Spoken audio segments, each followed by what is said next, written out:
నమస్తే అండి. అందరూ ఎలా ఉన్నారు? మా జీని చూడండి బొమ్మ ఎలా తెచ్చేసుకుంటుందో. ఆ బుట్టలో ఉన్నదేమో రాఖీ అండి, జీని వాళ్ళ పిల్లలు. జీనీకి మేము చిన్నప్పుడు కొన్నాం ఈ బొమ్మ. అప్పటి నుంచి ఈ బొమ్మతో ఆడుకుంటుంది. సరే చిన్నపిల్లలు కదా ఆడుకుంటే అని బుట్టలో వేస్తే తెచ్చేసుకొని ఈ బొమ్మ నాది నేను ఇవ్వను అని ఎలా లాగుతుందో చూడండి. లాస్ట్ ఇయర్ మా జీని ప్రెగ్నెంట్ అప్పుడు రాఖీని ఆపరేషన్ చేసి తీశారండి. దానివలన రాఖీ నా పిల్లలే అనేది మా జీనీకి అర్థం కాలేదు. నేను ఎంత లాగుతున్నా అది ఇంకా లాగేసుకుంటుంది. ఇది నాది, నాకు కావాలి అన్నట్టుగా అలా లాక్కుంటుంది.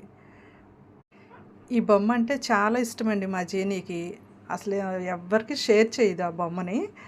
ఇంకా ప్లీజ్ నాకు ఇచ్చేసేయ్ అని ఎలా లాగుతుందో చూడండి. ఇంకా తర్వాత నేను చెప్పానమ్మా, ఆ పిల్లలు నీవేనమ్మా, ఆడుకుంటే ఇవ్వు అని అంటే మరి ఎలా అర్థమైందో కానండి. అదే అంటారు కదా, తల్లి ప్రేమ చాలా గొప్పదని. ఇంకా అప్పటి నుంచి పిల్లలకి ఇచ్చేసేది, పిల్లలతో తను ఆడుకుంటూ ఉండేది. ఈ వీడియో నచ్చితే ఒక లైక్ చేయండి. Thank you for watching.